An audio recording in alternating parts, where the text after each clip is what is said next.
Você não chegou até aqui por acaso, não foi obra de mera coincidência. Você chegou até aqui porque você tem uma grande oportunidade que é neste momento de assistir a uma super aula de Direito Administrativo 100% gratuita, em que eu vou trabalhar um assunto que com certeza virá na próxima prova de concurso que você for fazer, ou se for o caso, no exame de ordem, se você esteja se preparando para passar na OAB. Se você ainda não me conhece, meu nome é Eliesley Silva, eu sou professor de Direito Administrativo, autor de algumas obras na área jurídica, com destaque para o meu livro principal, o Curso de Direito Administrativo, que é adotado em mais de 70 faculdades no Brasil afora e tem sido referência para as pessoas que se preparam para concursos públicos e exames de ordem. O tema que nós vamos trabalhar na aula de hoje é características comuns às empresas estatais. De uma vez por todas, você vai dominar este assunto, tenha certeza. Antes, eu gostaria que você fechasse todas as demais janelas do seu navegador. Se você está assistindo a esta aula no computador, silencie o seu celular, ou se você está assistindo no celular, desative as notificações dos demais aplicativos e dê 100% de foco, porque esta aula é agora, é aqui. E este é o momento de você aprender de vez esse assunto para nunca mais quebrar a cabeça com ele. Antes de iniciar a aula, eu quero fazer um convite. Nós temos um material auxiliar que você poderá consultar após a aula para relembrar tudo o que foi dito aqui. Então, para você não ficar com a sensação de ter que anotar tudo de imediato, não precisa se preocupar em anotar nada. Só se preocupe em dar 100% da sua atenção, 100% da sua concentração, porque aquilo que nós vamos trabalhar durante a aula está disponível no material para download. Se eu não me engano, há um botão aqui na parte de baixo do vídeo em que clicando e colocando lá o seu melhor e-mail, aquele e-mail que você abre, e pode ficar tranquilo, eu não vou ficar te mandando spam, propaganda, nada disso. Eu só vou te mandar conteúdos de direito administrativo para ajudar a sua aprovação no concurso público que você deseja ou no exame de ordem. Então, clicando no botão, colocando o seu melhor e-mail, algo em torno de 3, 5 minutos, vai chegar lá o material para você clicar e fazer o download para sua máquina. Ele é seu, totalmente grátis, você não tem que pagar nada. Se porventura, nesse prazo de até 5 minutos, não chegar lá na caixa de entrada principal, depois você dá uma olhada lá no spam, lixo eletrônico, ou se você usa o Gmail, tem lá aquelas abas, né? Promoção, atualizações, o material vai estar lá, não se preocupe. Agora que você sabe que pode ter tudo isso guardado para você para sempre, venha comigo e dê 100% de atenção, porque eu vou me esforçar para que essa seja a melhor aula de direito administrativo que você já assistiu na sua vida. Vem comigo. Quando a gente fala de empresas estatais, a primeira coisa é você entender que esse termo é um gênero que comporta duas espécies, as empresas públicas e as sociedades de economia mista. Na aula de hoje nós vamos falar sobre as características comuns às empresas públicas e às sociedades de economia mista. E para não ter que repetir essa quantidade de palavras todas as vezes, eu reuni empresas públicas e sociedades de economia mista numa única expressão, chamada empresas estatais. Na verdade, eu não, é o uso corrente na doutrina. Quando se fala de empresas estatais, está se falando de empresas públicas e sociedades de economia mista. As características comuns são basicamente estas que nós vamos trabalhar aqui durante a nossa aula. A primeira delas refere-se à personalidade jurídica. E a gente começa anotando que as empresas estatais são pessoas jurídicas de direito privado. Isso significa que elas vão basicamente seguir o mesmo regime, as mesmas regras, os mesmos princípios aplicáveis às empresas privadas. Pense aí numa empresa privada, na padaria perto da sua casa, no shopping center, numa montadora de veículos. São empresas privadas e elas têm lá uma série de regras e princípios que vão reger as suas relações com seus fornecedores, com seus clientes, com o Estado, e basicamente essas regras têm aí a ver com o direito privado. E as empresas estatais, elas sim, regem-se pelo mesmo regime das empresas privadas, inclusive lá no artigo 173, a Constituição vai afirmar exatamente isso, que as empresas estatais, ali a Constituição está referindo às exploradoras de atividade econômica, mas de modo geral se aplica a todas as empresas estatais, reger-se-ão pelas mesmas regras aplicáveis às empresas privadas, inclusive quanto a direitos e obrigações civis, comerciais, trabalhistas e tributários, tá certo? Agora, então, se elas têm personalidade jurídica de direito privado e não de direito público, veja, o regime jurídico delas qual é? Bem, se elas têm características de direito privado, o regime jurídico destas entidades é um regime jurídico de direito privado, ou seja, a elas serão aplicadas as regras e os princípios do direito privado, predominantemente ali do direito civil e do direito empresarial. Porém, tenha calma. Por quê? Como essas entidades, apesar de serem pessoas de direito privado, elas compõem a estrutura do Estado, porque elas compõem a administração indireta, são entidades criadas pelo Estado, eu não posso dizer que o regime jurídico delas é 100% de direito privado. Na verdade, é um regime jurídico de direito privado derrogado.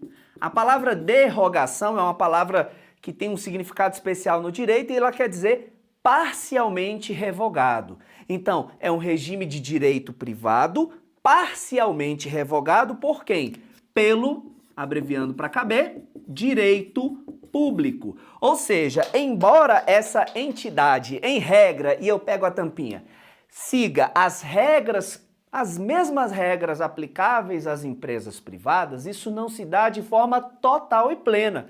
Por quê? Em vários momentos, as empresas estatais vão seguir regras do direito público e não do direito privado. É por isso que quando você pega lá Banco do Brasil, que é uma sociedade de economia mista, ele tem que fazer concurso público. Não pode contratar livremente como qualquer empresa privada. Quando você pega uma empresa pública, como os Correios, eles precisam fazer licitações para comprar, por exemplo, computadores, diferente de uma empresa privada que pode fazer a compra desses computadores livremente. Quando você pega uma outra sociedade de economia mista como a Petrobras, ela deve prestar contas de todo o seu dinheiro ao Tribunal de Contas da União. Já uma empresa privada não precisa prestar contas ao Tribunal de Contas da União. Então eu dei 3 exemplos.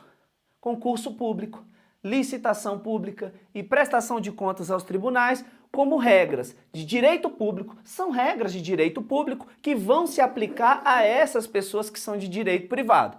Logo, o regime jurídico das empresas estatais é um regime predominantemente de direito privado, porém com algumas regras de direito público. Usando um exemplo mais simples, é uma pizza, em que você tem ali uma pizza de 8 pedaços, 6 pedaços são de direito privado. 2 pedaços são de direito público. Por isso que alguns autores vão dizer que essas entidades elas têm um regime jurídico híbrido, porque é parte privada, a maior parte, e também parte público, tá bom? O regime de pessoal, ou seja, as pessoas que trabalham nas empresas estatais, é um regime que nós chamamos um regime seletista. Por que chama-se seletista? É porque os empregados das empresas estatais serão regidos pela CLT. Consolidação das leis do trabalho. Eles serão considerados empregados públicos. A CLT é a mesma norma que rege os trabalhadores da iniciativa privada. E aqui também, eles serão regidos pela CLT, é uma regra de direito privado aplicada a eles, ou pelo menos uma regra que é do âmbito do direito privado aplicada às empresas estatais. Então, os seus funcionários serão empregados públicos, eles receberão salário. Eles estarão vinculados ao regime geral de previdência social, o INSS, por exemplo, e não ao regime próprio, no caso dos servidores públicos estatutários. Aqui não, é regime geral de previdência social. E por fim, só para fazer uma pincelada, esses empregados públicos, quando quiserem pleitear judicialmente algum direito que acham que devam ter, eles vão pleitear isso na Justiça do Trabalho, diferente de um servidor público estatutário que pleitearia isso na Justiça Comum. Aqui é a Justiça do Trabalho. Então o regime de pessoal é seletista. Criação e extinção sendo breve, porque essa parte demandaria uma explicação mais longa. É o seguinte, a criação das empresas estatais começa assim. A primeira parte tem a ver com autorização em lei específica. Então, o primeiro passo é uma lei, normalmente lei ordinária, vem para autorizar a criação. Então, a lei vai dizer assim, fica autorizada a criação da empresa estatal XYZ, vinculada ao ministério tal, para exercer tal e assim sucessivamente. É uma lei apenas autorizando. Em seguida, o que acontece? É elaborado o ato constitutivo da entidade.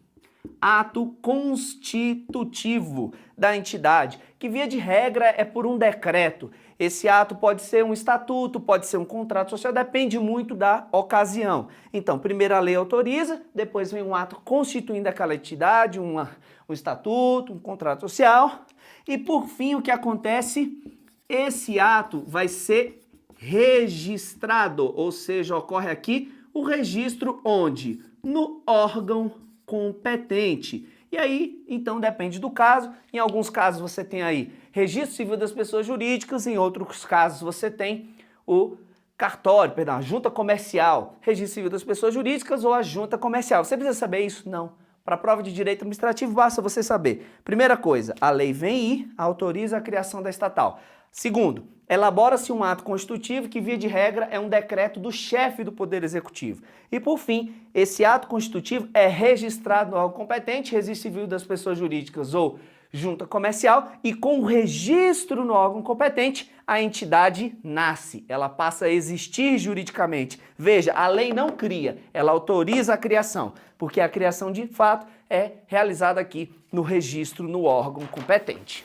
E como nós temos bastante assunto, nós não vamos vacilar, vamos direto. Olha aqui, próxima característica que as empresas estatais têm é o seguinte: quanto a privilégios fiscais. O que é privilégio fiscal? Por exemplo, imunidade de impostos. Quanto a privilégios processuais, ou seja, quando elas estão em juízo, ou propondo uma ação ou respondendo uma ação, será que elas têm regras diferenciadas?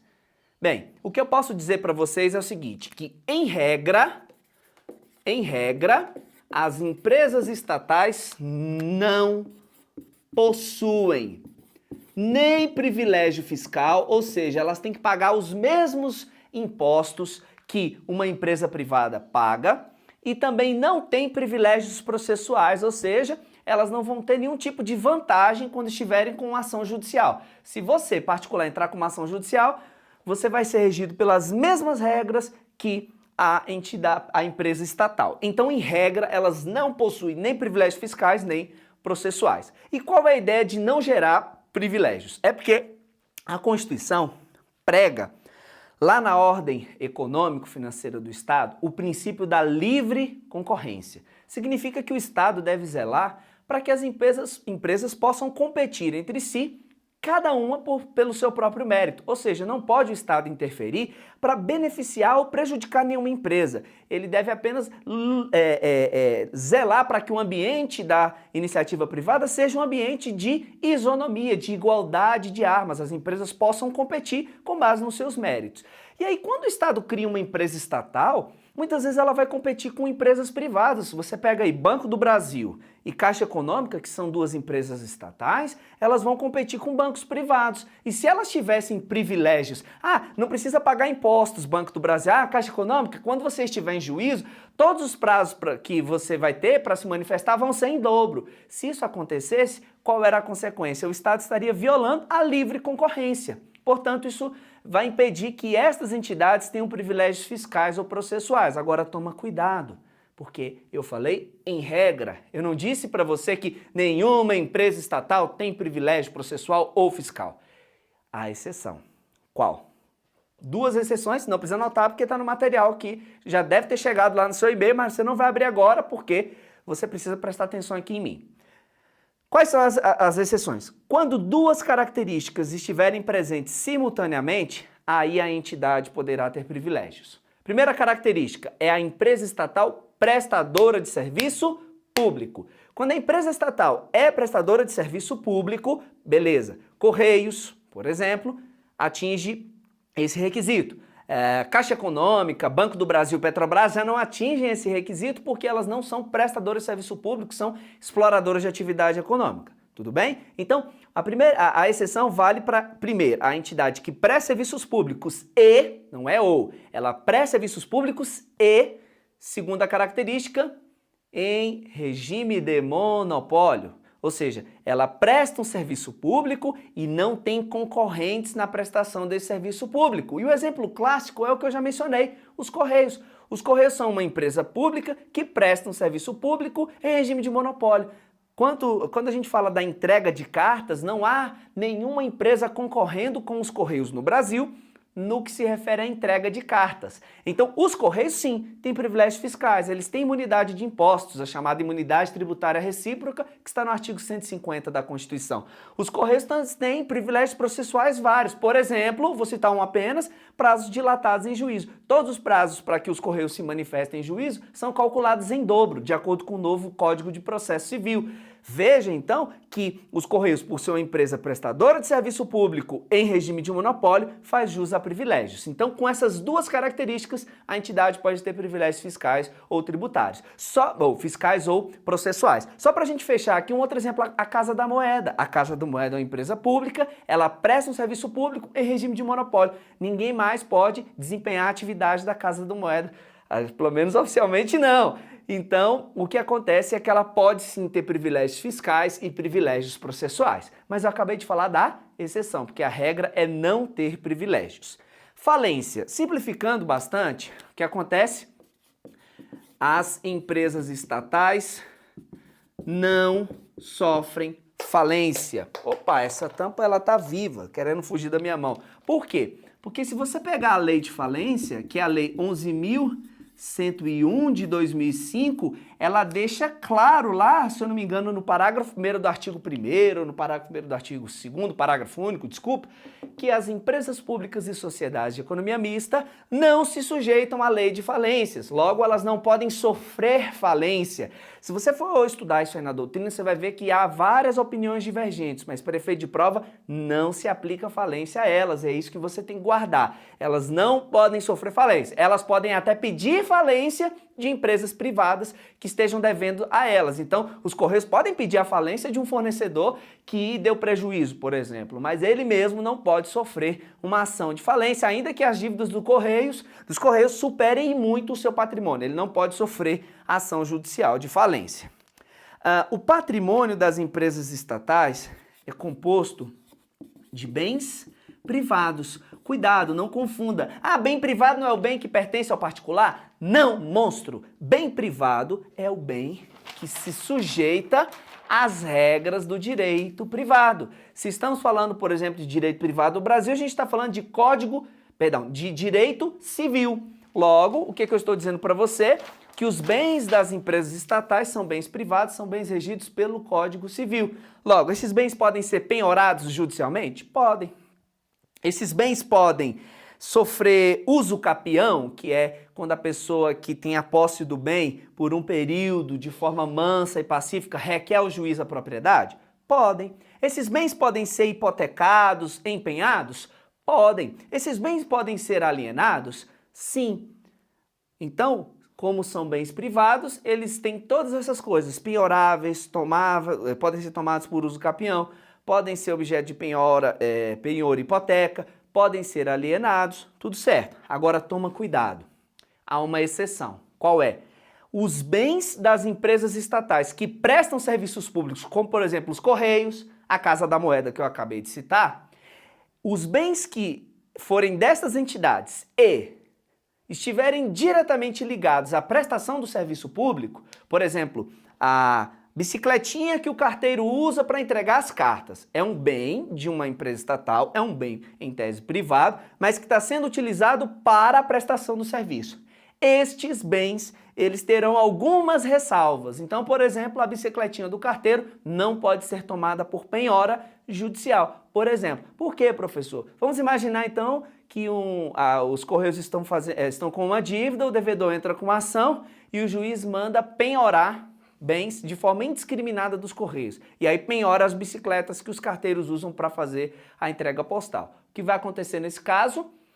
O serviço público postal vai sofrer uma interrupção.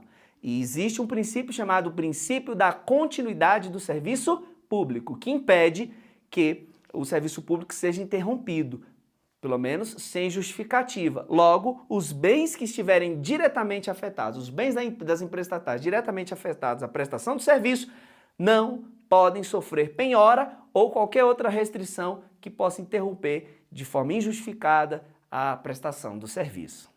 Então ficou bem claro para você? Em regra, o patrimônio das empresas estatais é um patrimônio de bens privados. Porém, os bens que estiverem diretamente afetados à prestação do serviço público, pensa sempre nisso, a bicicletinha do carteiro, eles sofrerão algumas proteções especiais que são próprias dos bens públicos, por exemplo, não podem ser penhorados judicialmente. Mas, gente, é só para os bens que estiverem diretamente afetados à prestação do serviço público. Se você pega lá o veículo oficial que transporta o presidente dos Correios em suas reuniões, ele não está diretamente ligado à prestação do serviço público postal, não está. Está numa atividade meio, transportando o presidente dos Correios. Este bem, sim, é um bem privado em sua plenitude, ele pode ser penhorado. Só os bens que estiverem afetados à prestação do serviço, ou seja, estiverem na atividade fim, é que terão essa proteção especial. Então eu vou colocar aqui um asterisco só para você lembrar que, embora os bens sejam privados, em alguns casos eles vão ter umas regras diferenciadas, regras do direito público. E para fecharmos a nossa aula de hoje, licitação. Bem, a Lei 13.303, que foi publicada em junho de 2016, 30 de junho de 2016, ela criou um estatuto diferenciado para as empresas estatais. E este estatuto dispôs sobre vários mecanismos. O que nos importa para a aula de hoje é que o estatuto criou regras específicas para as licitações das empresas estatais. Logo, a partir da publicação desta lei, hoje as empresas estatais são obrigadas a fazer licitação? Sim, são obrigadas. Porém, não tem mais o dever de obedecer à Lei 8666 de 93. As empresas estatais agora, e aí não importa se elas são prestadoras de serviço público ou exploradoras de atividade econômica, todas as empresas estatais agora têm um novo estatuto, um estatuto próprio de licitações e contratos e, portanto, estão liberadas da Lei 8666. Legal? Viu aí? Nossa aula foi uma aula bastante densa, com muitas informações.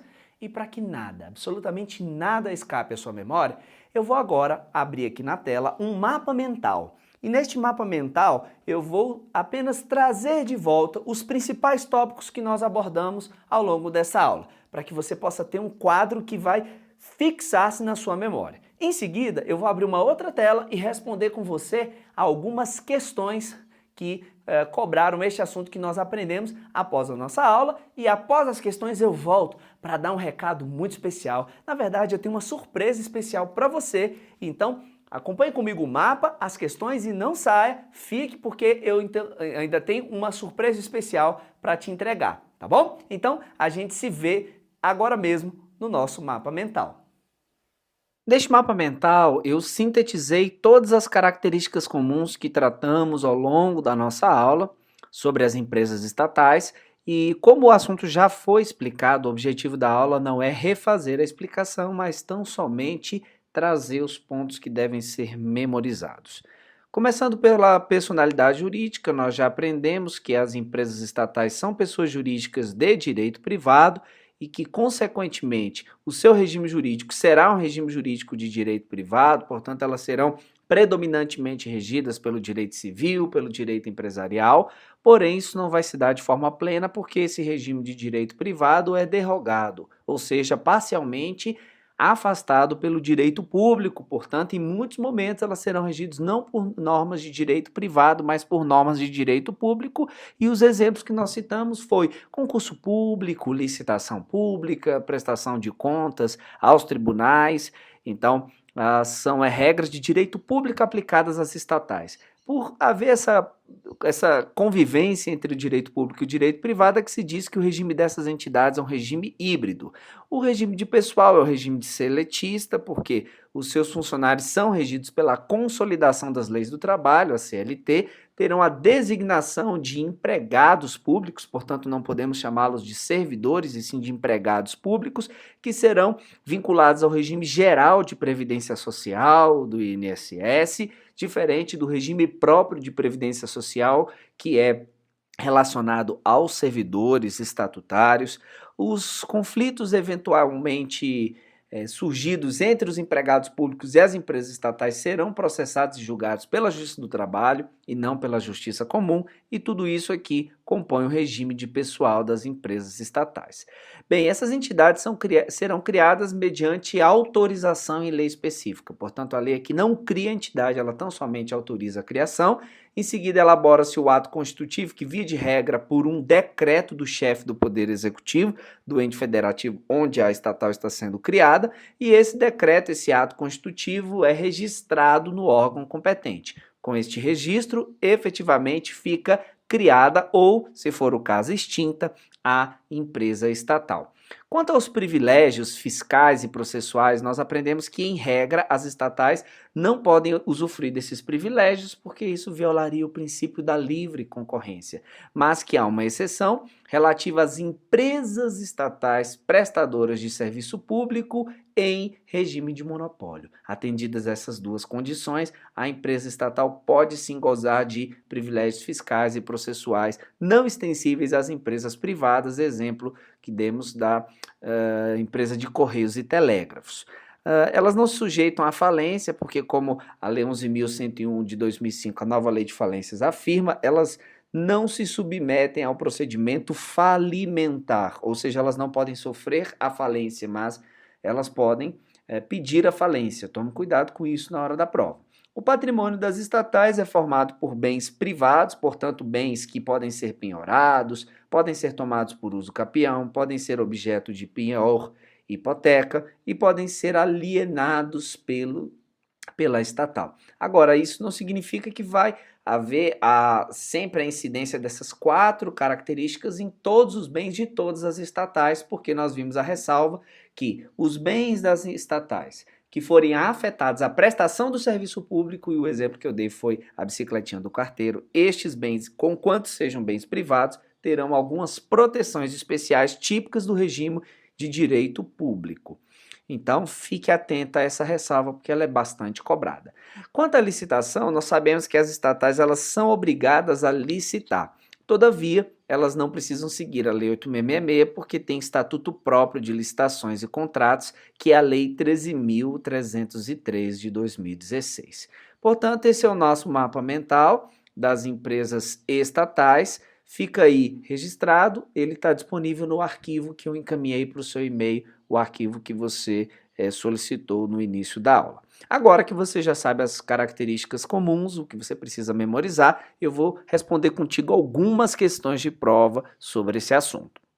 A questão número 1 vai dizer que cria-se empresa pública e autoriza seu imediato funcionamento por meio da publicação de lei ordinária específica. E aí, a tão só publicação da lei ordinária é suficiente para que a empresa pública seja criada e possa imediatamente funcionar? Nós aprendemos que não, porque a efetiva criação da empresa pública se dá por meio do registro dos seus atos constitutivos no órgão competente, funcionando a lei apenas com a razão de autorizar a criação. Questão número 2 vai afirmar que as sociedades de economia mista, cuja criação e extinção são autorizadas por meio de lei específica, possuem personalidade jurídica de direito privado. É verdade, a sociedade de economia mista, elas têm personalidade jurídica de direito privado e são autorizadas por lei específica? Sim, nós vimos isso ao longo da aula. São constituídas sob a forma de sociedade anônima, isso é verdade, embora não tenhamos dito. Seria a continuação do assunto para afirmar que toda sociedade de economia mista é uma sociedade anônima e aplica-se, com uma correção gramatical aqui, aplica-se ao pessoal contratado o regime de direito privado, com empregados submetidos ao regime instituído pela legislação trabalhista. Traduzindo, aplica-se o regime seletista. E a questão número 2 está certíssima. É exatamente assim que funciona para sociedades de economia mista.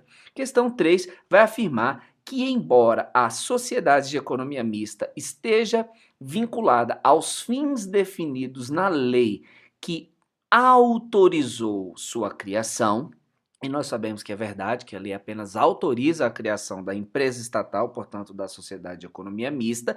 Então, embora seja assim, é possível a alteração de seus objetivos, ou seja, das finalidades da criação daquela sociedade de economia mista, mediante o quê que é possível alterar esses objetivos? Mediante ato do Poder Executivo, ou seja, embora ela seja criada por lei, os objetivos podem ser alterados por ato, devidamente aprovado na forma prevista em seus estatutos. E aí, é possível que haja a alteração dos objetivos da sociedade de economia mista por meio de ato do Executivo? Não. A questão está errada, porque a lei que autoriza a criação, ela necessariamente define os objetivos daquela entidade. Logo, para que esses objetivos sejam alterados, é necessária também uma lei específica. Por isso, a 3 está errada. Questão 4. Embora sejam entidades dotadas de personalidade jurídica de direito privado, as empresas públicas, como regra geral, estão obrigadas a licitar antes de celebrar contratos destinados à prestação de serviço por terceiros. Aqui é a prova de analista da Secretaria de Educação DF, aplicada em 2017. E aí, eu posso dizer que sim, elas são pessoas de direito privado? Sim. As empresas públicas são pessoas de direito privado. Em regra, elas são obrigadas a licitar? Sim, em regra, porque há casos em que a licitação pode ser dispensada, ela pode ser inexigida, não é isso? Então, elas estão obrigadas a licitar antes de celebrar contratos. Está certíssima essa questão. Então, a 4, gabarito certa. 5, vai afirmar que, conforme a Constituição Federal, as empresas públicas e sociedades de economia mista exploradoras de atividade econômica estão sujeitas ao regime jurídico próprio de quem? Das empresas privadas, ou seja, elas se submetem às mesmas regras que as empresas privadas, exceto quanto a direitos e obrigações civis e comerciais. E aí, eu posso afirmar que quanto às obrigações civis e comerciais, essas entidades estatais, essas empresas estatais aqui, elas não estão sujeitas às mesmas regras que as empresas privadas? Eu posso afirmar isso? Não, a questão está errada, porque eu disse o contrário. Na nossa aula eu disse que a Constituição vai dizer que as empresas estatais se submetem ao mesmo regime jurídico das empresas privadas, inclusive quanto a direitos e obrigações civis, comerciais, tributárias e trabalhistas. Então, guarda aí o mnemônico C, C, T, T. Direitos e obrigações CCTT, civis, comerciais, tributárias e trabalhistas. Então é inclusive e não exceto, por isso a 5 está errada. 6. Questão da FCC vai dizer o seguinte: considere que uma sociedade de economia mista controlada pela União, que atua na área de processamentos de dados, pretenda oferecer seus serviços ao mercado privado. Então, uma sociedade de economia mista que presta o serviço de processamento de dados à União e que ela queira ampliar suas atividades para o mercado privado, para gerar mais receita, além dos recursos obtidos com a prestação do serviço à administração pública. Bem, na verdade, isso aqui tem muito a ver com a atividade de uma empresa estatal. Eu não sei se você conhece, eu estou tentando escrever aqui porque escrever usando o mouse não é aquela coisa mais fácil. Esse aqui é o SERPRO, tá? Ele está dizendo processamento de dados, o SERPRO. Só que o SERPRO, na verdade, é uma empresa pública. Mas aqui a questão trata de uma hipótese, não é? Não necessariamente precisa ser real, mas seria mais ou menos o que o SERPRO faz. Aí ele vai dizer o seguinte: referida entidade, dado o regime jurídico de direito público a que se submete, opa, empresa pública se submete a um regime de direito público como se ele fosse o principal? Tá esquisito. Está imune à tributação sobre a prestação dos serviços aos particulares, ao mercado privado. Bem, essa letra está errada, porque nós sabemos o seguinte, que em regra, as empresas estatais não podem ter privilégios fiscais, salvo se elas forem prestadoras de serviço público, e não posso afirmar que processamento de dados seja um serviço público, porque isso é uma exploração de uma atividade econômica, e mesmo que fosse um serviço público, teria que ser em regime de monopólio, e não é o caso, porque a gente sabe que processamento de dados não é uma atividade de monopólio do Estado. Existem várias empresas que trabalham com processamento de dados, por isso que elas não poderiam ter imunidade de impostos.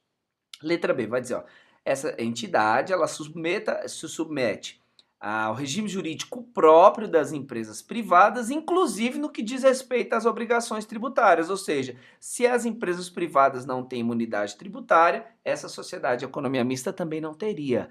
Opa, essa letra B está parecendo interessante, né? Vamos ver, talvez haja uma mais correta que ela, mas a letra B sim está correta. Letra C, essa entidade passará a caracterizar-se como uma empresa com fins lucrativos, perdendo a imunidade tributária. Não, não. O fato de ela ampliar o mercado não necessariamente vai dizer que ele perderia a imunidade, que se ela tivesse a imunidade, ela não perderia pelo fato de também passar a prestar essa atividade para o mercado privado. Então, aqui, a imunidade tributária não tem nada a ver com o fato de ela ter ampliado o mercado. Tem a ver com o fato de que ela não é uma prestadora de serviço público e nem desempenha atividade em regime de monopólio. Letra D vai dizer que esta referida entidade perde a prerrogativa de ser contratada pela administração com dispensa de licitação, caso a caracterize regime de competição no mercado. Bem, essa questão demandaria um conhecimentozinho adicional ao que trabalhamos na aula, um conhecimento da Lei 8666, e ela também está errada porque a 8666, quando trata da dispensa de licitação para essas entidades, ela em nenhum momento ela atrelou essa questão de não poder prestar o mesmo serviço no âmbito privado. E a letra E vai dizer: passará do regime de direito público ao de direito privado, mantida, contudo, a obrigatoriedade dos princípios aplicáveis à administração. Bem, que ela é obrigada a seguir os princípios da administração pública, eu não tenho dúvida. Agora, o fato de ela ampliar mercados para iniciativa privada não significa que ela passa do regime de direito público ao direito privado, ela continua sendo uma entidade regida predominantemente pelo direito privado. Logo, a questão 6, a resposta nós vimos, é a letra B. Resposta da questão 6 é a letra B. A questão 7 vai dizer que a sociedade de economia mista, integrante da administração indireta, verdade, possui prazo em dobro para recorrer, por estar inserida no conceito de fazenda pública. Veja, prazo em dobro para recorrer não é um privilégio processual? Nós já vimos que, em regra, as empresas estatais não têm privilégios processuais, por isso a questão 7 está errada. Questão 8. O simples fato de o poder público passar a deter a maioria do capital social de uma empresa privada, ou seja, o Estado vai lá e compra a maioria das ações ordinárias de uma empresa privada. Então, a questão está dizendo que esse simples fato transforma essa empresa privada em sociedade de economia mista, independentemente de autorização legal. Ah, mas essa questão com certeza está o quê? Errada. Porque o que faz com que uma entidade se torne uma empresa estatal, seja empresa pública ou sociedade de economia mista, é justamente a autorização legal. E o que a questão vai dizer é que isso é independentemente de autorização legal. Não, só poderia ser considerada sociedade de economia mista se a lei definisse assim.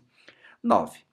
A questão também deve ser um pouco mais longa, diz assim, ó: considere que a União pretende instituir uma entidade autônoma, e deixo claro que todas as entidades da administração indireta têm autonomia, com personalidade jurídica própria, lógico, isso significa que ela é autônoma porque tem personalidade jurídica própria, para executar obras de infraestrutura necessárias à realização dos Jogos Olímpicos.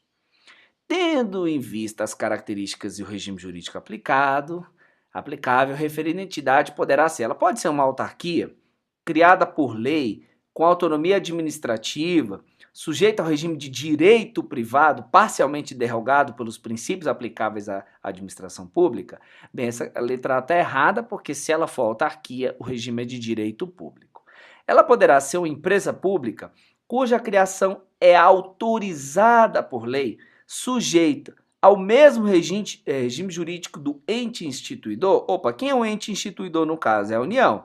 Se é uma empresa pública, ela não é regida pelo mesmo regime jurídico da União. Pelo contrário, nós vimos, ela é regida pelo mesmo regime jurídico da iniciativa privada. Portanto, a B está eliminada. A A não pode ser a resposta e nem a letra B. Avançando, a letra C vai dizer: pode ser uma fundação constituída mediante contrato de programa celebrado em conjunto com as entidades da federação beneficiada pelas obras. Olha, tem nada a ver, porque se ela for uma fundação pública, ela precisaria ser criada mediante lei.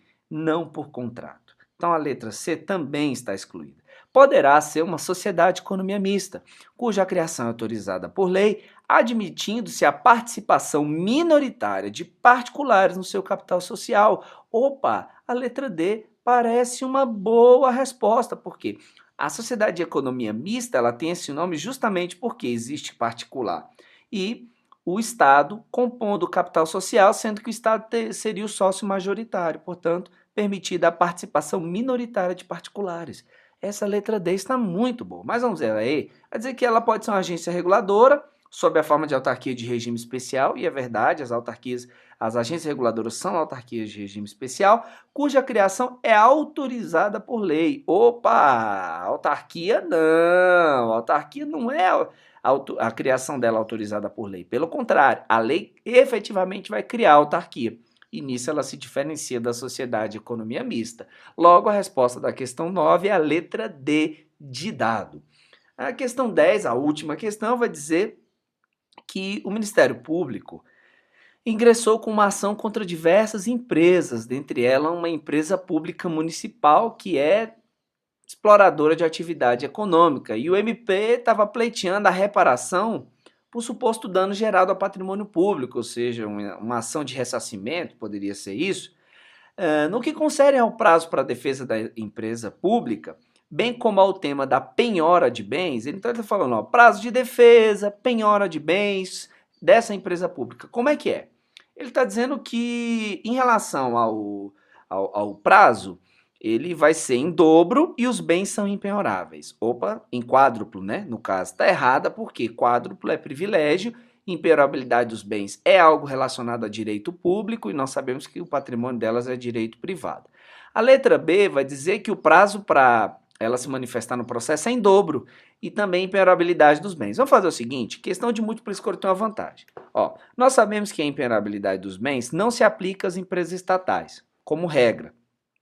E neste caso aqui é uma exploradora de atividade econômica, ou seja, ela nunca vai ter bens impenhoráveis. Então, tudo que for impenhorabilidade de bens a gente elimina. Ó. Elimina a letra A, elimina a letra B, elimina a letra D. Só sobra então letra C e E. Aqui vai dizer que admite a penhora, aqui vai dizer que admite a penhora. Logo, o que vai decidir? O prazo pode ser em quádruplo para essa empresa estatal ou ele vai ser simples? Ora, ele vai ser simples, porque nós sabemos que as empresas estatais, como regra, não têm privilégios processuais. Por isso que o gabarito da questão 10 é a letra E. E agora, vou voltar a falar com você agora, olhando no olho. Eu acho que assim é melhor, né? Vamos lá? Que legal, não é? Eu gostaria muito de continuar este assunto.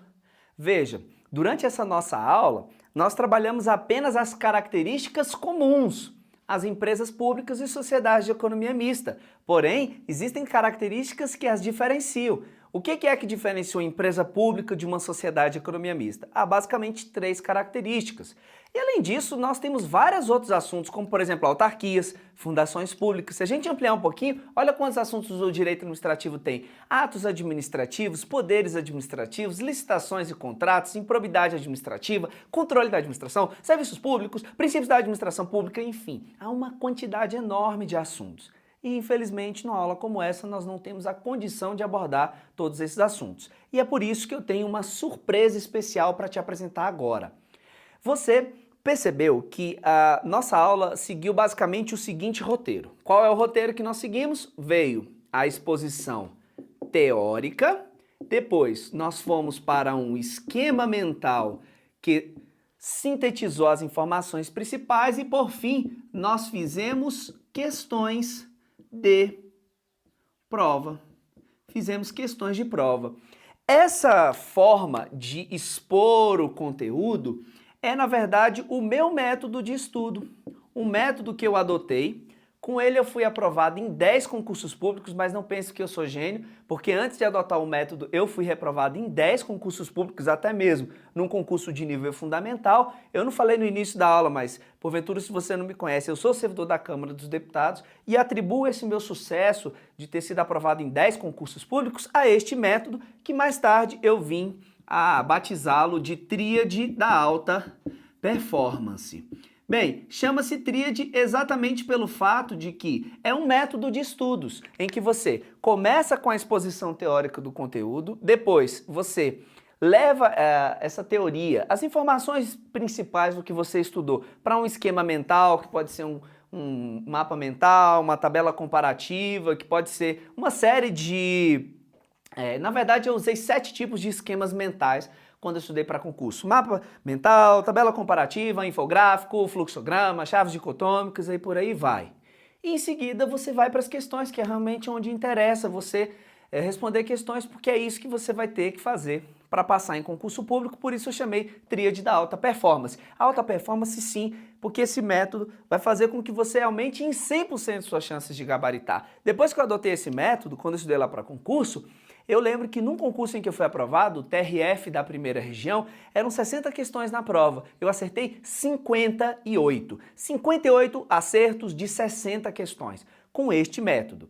E a surpresa especial é justamente o seguinte: o direito administrativo é muito vasto.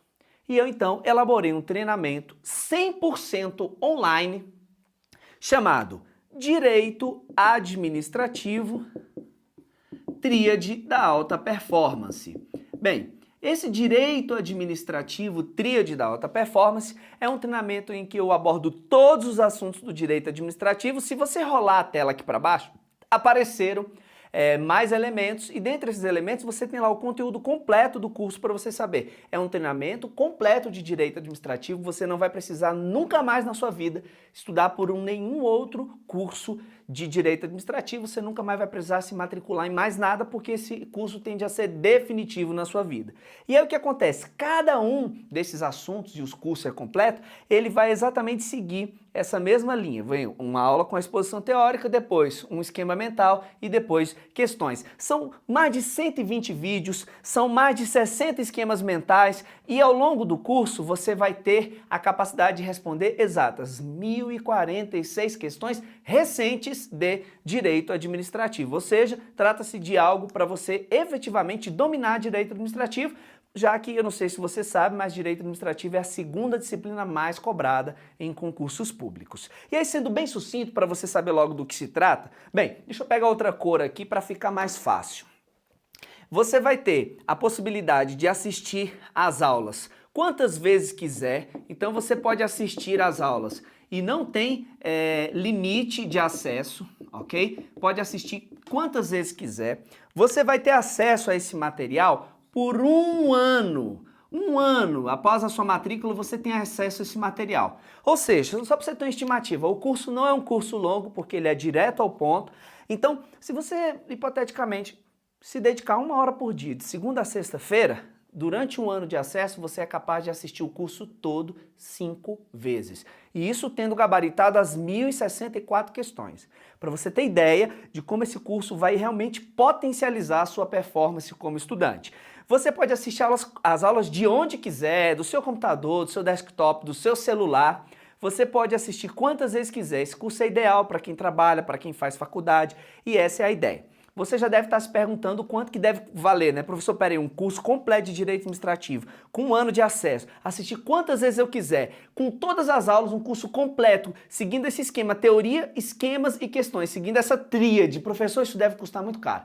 Peraí, antes de falar do preço, deixa eu só lembrar você que além disso aqui, existem 2 coisas que você não encontra em outro lugar. A primeira delas é o seguinte: durante esse período de acesso ao curso, eu me comprometo com você a atualizar as aulas, caso neste prazo venha surgir uma nova lei, venha surgir um novo entendimento na jurisprudência do STF, do STJ, enfim, se houver alguma alteração relevante para o direito administrativo durante o período que você tem acesso ao curso, eu então vou atualizar a aula para que ela fique exatamente como você precisa, a fim de que você não chegue na prova sem saber de nada, mesmo aquilo que tenha acontecido ontem, tá bom? A outra coisa que eu quero te dizer é o seguinte: aqui na parte de baixo do nosso vídeo, você encontra os bônus.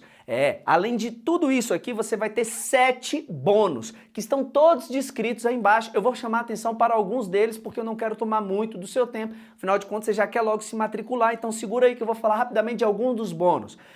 Eu tenho uma palestra em que eu vou te ensinar a fazer os 7 tipos de esquemas mentais. E olha que bacana, esse método não é apenas para estudar direito administrativo. Eu estou trazendo esse treinamento em direito administrativo porque é a matéria que eu leciono, mas você pode aplicar isso a direito constitucional, penal, tributário, civil, processual, civil. Se você está estudando para concursos não jurídicos, você pode aplicar isso a português, você pode aplicar isso a gestão de pessoas, administração financeira, orçamentária, recursos materiais, arquivologia, enfim, qualquer disciplina teórica que vai cair no seu concurso. Então eu vou ter uma palestra em que eu vou te ensinar a fazer os meus 7 tipos de esquemas mentais. Uma outra palestra em que eu vou te ensinar técnicas avançadas de resolução de questões. A palestra chama-se Gabaritador Ninja. Além disso, você vai ter um livro que tá ali na minha estante, eu não posso pegar, mas porque senão geraria um tempo, mas o fato é um livro com 250 questões do CESP comentadas de forma completa, 250 questões de direito administrativo comentadas. Este livro não está mais disponível nas livrarias, ele foi retirado da edição porque agora ele é material exclusivo para quem se matricula no Direito Administrativo Tríade da Alta Performance. Alguns professores acreditam no nosso projeto e trouxeram bônus. Por exemplo, o professor Jorge Fernandes de Informática entregou um bônus com todas as questões do CESP de 2014, 15 e 16 de informática comentadas. O professor Orlando Júnior, que é professor de Direito Constitucional, um dos melhores de Brasília, entregou o livro dele de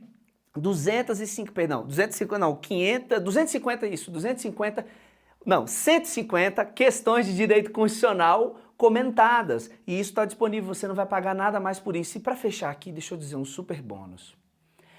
Eu gravei um curso completo em que eu comentei todos os 126 artigos da Lei 8666. Isso, peguei do primeiro e fui até o 126, comentei todos.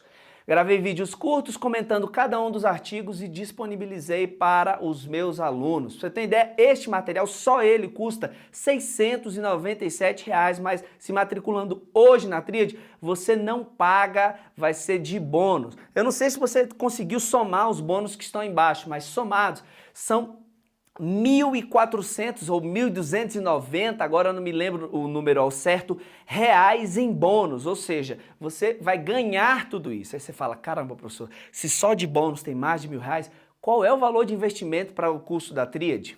Eu te digo agora. Você hoje tem a oportunidade de se matricular na Tríade, fazendo um investimento de apenas 12 parcelas de R$ 48,32. Apenas 12 parcelas de R$ 48,32. Você assiste o curso por um ano, portanto, é como uma assinatura de uma TV ou de um plano de telefonia. Durante um ano de acesso, você paga uma mensalidade de R$ 48,32. Não, professor, eu quero pagar à vista para ter desconto. Qual é o valor à vista? O valor à vista é de R$ 497. Então, para aproveitar essa oportunidade, você vai acessar o botão verde que está aqui abaixo do nosso vídeo, que diz Quero gabaritar direito administrativo. Você vai ser encaminhado a uma página segura de pagamentos, vai fazer o seu pagamento. Atenção para o e-mail que você vai colocar, porque o e-mail precisa ser um e-mail que esteja correto, porque uma vez confirmado o seu pagamento, você vai receber de imediato acesso a todo o conteúdo do curso. Não é que vai ser disponibilizado aos poucos, não. Fez o pagamento, confirmou o pagamento, você tem acesso a tudo isso de forma ilimitada por um ano. E eu confio tanto de que isso aqui vai fazer sentido na sua vida. Gente, o valor é muito baixo. Se você dividir isso aqui por um ano de acesso, dá R$ 1,61 por dia. Você vai fazer esse investimento que não é nem uma passagem de ônibus para garantir a sua aprovação, garantir que você vai dominar a segunda matéria mais importante em concursos públicos. Então não deixe de aproveitar esta oportunidade, faça a sua matrícula agora. E se você está em dúvida, deixa eu tirar agora qualquer dúvida que você tenha. E o meu compromisso é bem simples. Se você comprar o curso, se matricular agora, você tem 30 dias para testar. Você tem 30 dias para assistir quantas aulas você conseguir. Se você ficar aí 24 horas por dia, você assiste o curso todo no mês. E se você não gostar, você só vai me mandar um e-mail e eu vou devolver 100% do seu dinheiro, sem multas nem questionamentos. Você vai mandar um e-mail e eu vou dizer sim, agora já estou fazendo o reembolso e você recebe o dinheiro de volta. Por quê? Porque eu confio no que eu estou te prometendo. Na verdade, eu vou te entregar muito mais que isso. E tem um detalhe. Se você está em dúvida, além da garantia, deixa eu dizer uma coisa. Para quem se matricular aqui, você está vendo que na parte de baixo do vídeo tem um temporizador?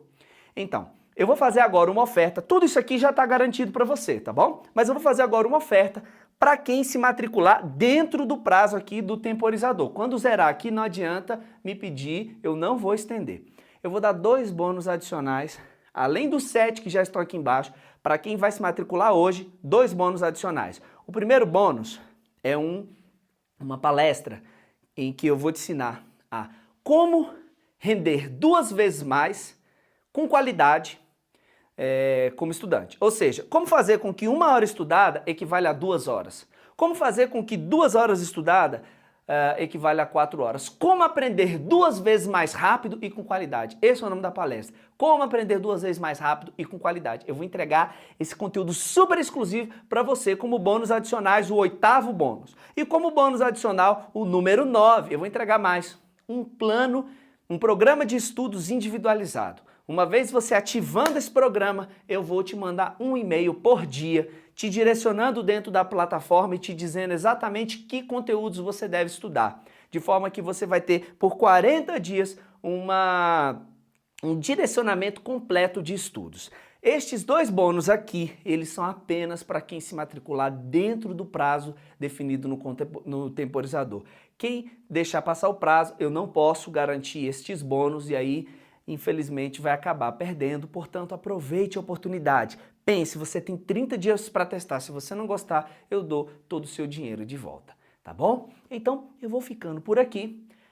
Vou colocar agora alguns depoimentos de alunos que já passaram pelo curso, porque se você tiver em dúvida, então você vai ver que pessoas normais, pessoas comuns, já estiveram e no momento foram convidados a se matricularam e veja a diferença que esse curso tem feito na vida dessas pessoas.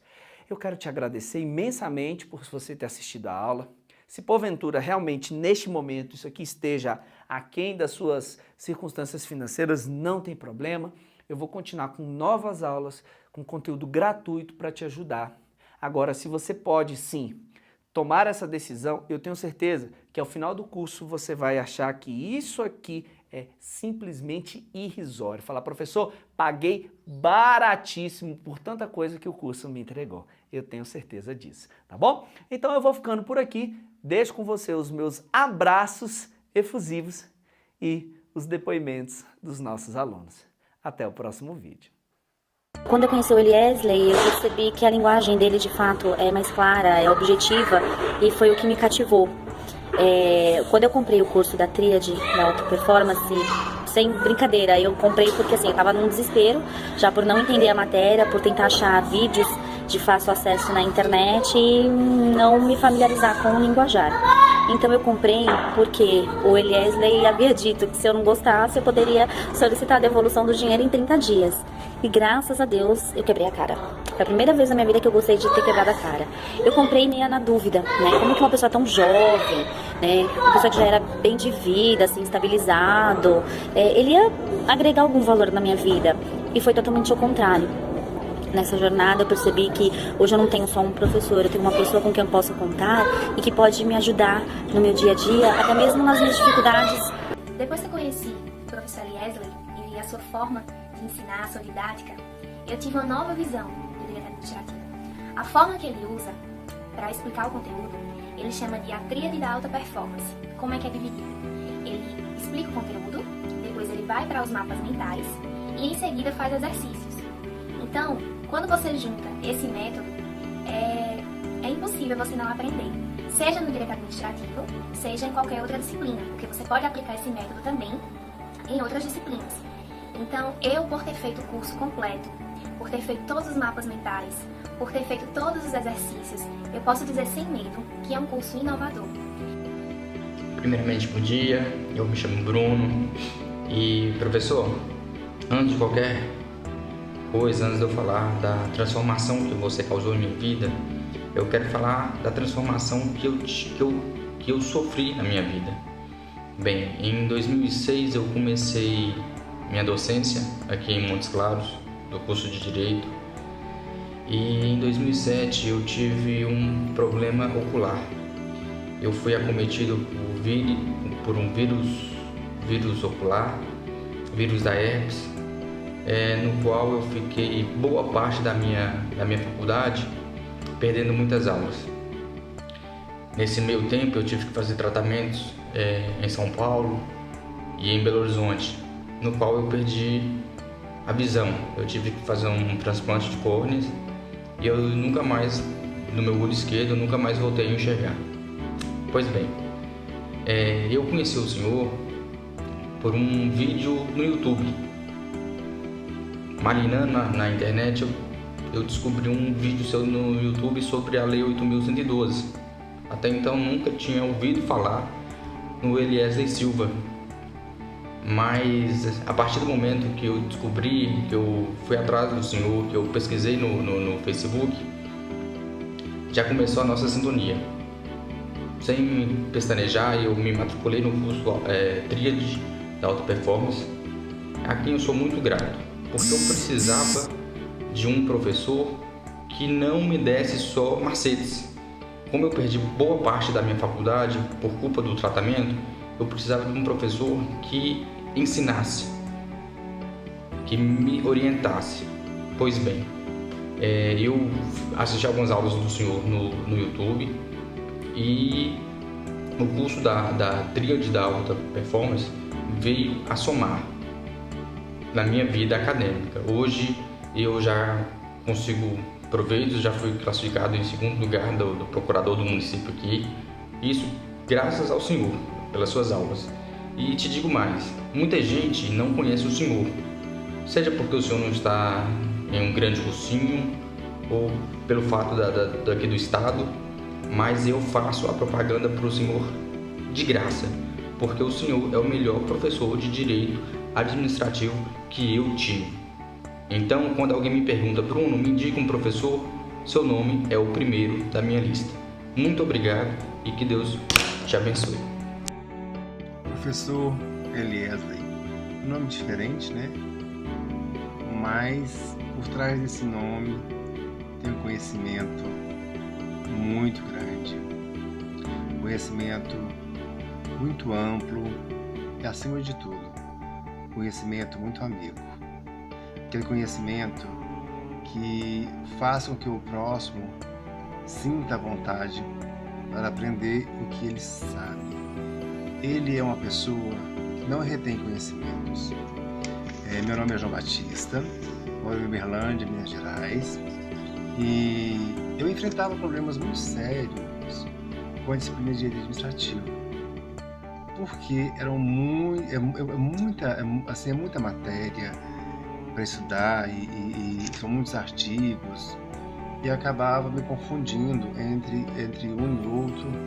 E o curso do professor Eliesley veio a me dar uma solidificação de conhecimento, veio a me mostrar qual o caminho certo a percorrer, a teoria a ser estudada, a maneira de procurar gravar essa teoria e aplicar essa teoria. Então são etapas importantes que a gente não leva em consideração antes da gente ter do nosso lado, ou à nossa frente, ou como exemplo, um instrutor, um tutor como o professor Eliesley. Eu sentia angustiado, eu sentia triste por eu saber que, diante de uma questão, eu não sabia a resposta certa. Eu jogava, eu chutava, um dos meus grandes erros. E isso eu vim aprender com o professor Eliesley, que disse, e diz em um dos seus vídeos: jamais chute, busque informação sobre a alternativa, porque você está testando seus conhecimentos, você não está no concurso. Então todos esses ensinamentos, todas essas formas de nos mostrar que a gente pode ser melhor, isso é passado por pessoas que têm a vontade de realmente ajudar o próximo. E isso eu posso dizer, que todos os cursos do professor Eliesley que eu puder ter acesso, seja gratuito ou seja comprado, eu sempre quero participar. Obrigado, professor. Continue nessa linda caminhada ajudando o seu próximo. Obrigado.